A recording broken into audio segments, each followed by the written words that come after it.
If you've never had a nightmare on a plane, consider yourself lucky, because I had my first nightmare on a plane. And as someone that wasn't born with the embarrassment bone, I can do this stupid I just don't get embarrassed, right? Nobody knows me, no one's gonna see me again. This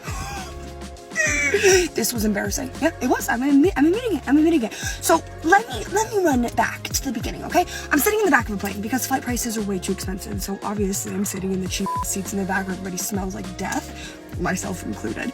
And we're sitting there, window seat, 2 people next to me, right? If you know me, you know that I'm sleeping in a vehicle. If there's a hum of an engine, I'm out like a light. I'm out in a full REM sleep cycle dreaming. Okay? Dreaming. And I dream every time I'm on a plane, but this has never happened. I'm sleeping. I haven't even taken a fun little gummy. I haven't even had any drinks. This is just sober Chloe. There's something in my subconscious, which you'll find out. I'm sleeping. And in my dream, mouth wide open, because I'm a mouth sleeper, I know it's hideous, I'm in my grandma's backyard, okay? Picture it. Sunny, beautiful day. And I have one job, I don't know why, but my job is to go up to the side of the house and to remove this little nest. Nothing's in it. My grandma was like, it's fine, remove it. So I'm in my dream, totally disarmed, not worried about it, just gonna take this thing off the wall of my grandma's house, put it away. I go and I touch this hive thing, and this screaming, ah! Moth does that. A moth!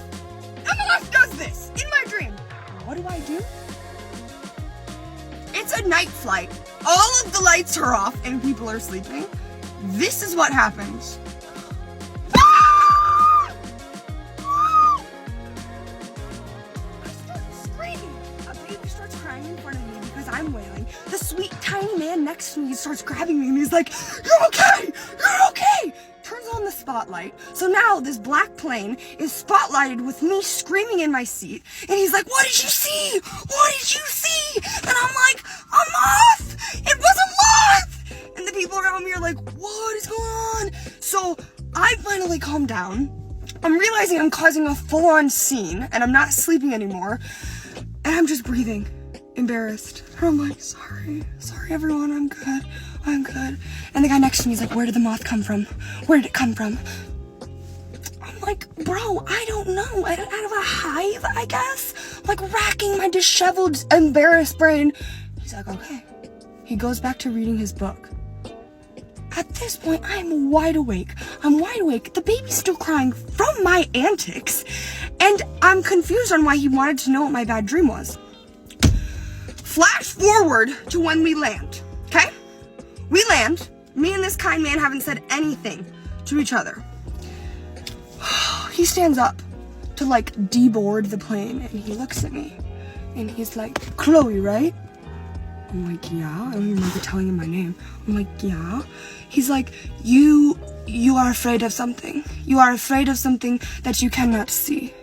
You just need to let it go and stop trying to control.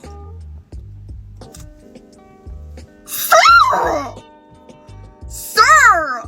You're so right! But why are you telling me these things? And then he offers me some of his vegan dinner, and I never saw him again after that. I have just watched that whole video with my mouth open. I'm in shock. The fact that guy knew her name, anyway, it was kind of weird. But, yeah. Imagine just screaming on a flight, making a baby cry. Things are awkward. For them to then turn around and say, "Oh, I had a bad dream about a moth." You genuinely think they're going through something. You'd be like, "What the hell?" And I wonder what the stewardess? The host, what are they called? The cabin crew. I can't get my words out. I'm having a right there. But the cabin crew were thinking when they saw that. That's just really strange. What a weird nightmare to have. It sounds like a movie as well. I don't think I've ever had a dream where something's made me jump like that. I've seen stuff like that in the movies, but maybe she should write a book. These sound very intense. But Jesus Christ, that's so scary. I genuinely would not know what to do in that scenario. If someone started screaming next to me, I'd be like, we're gonna die, the plane is going down. She's had a final destination moment, that's the end of it. I don't know.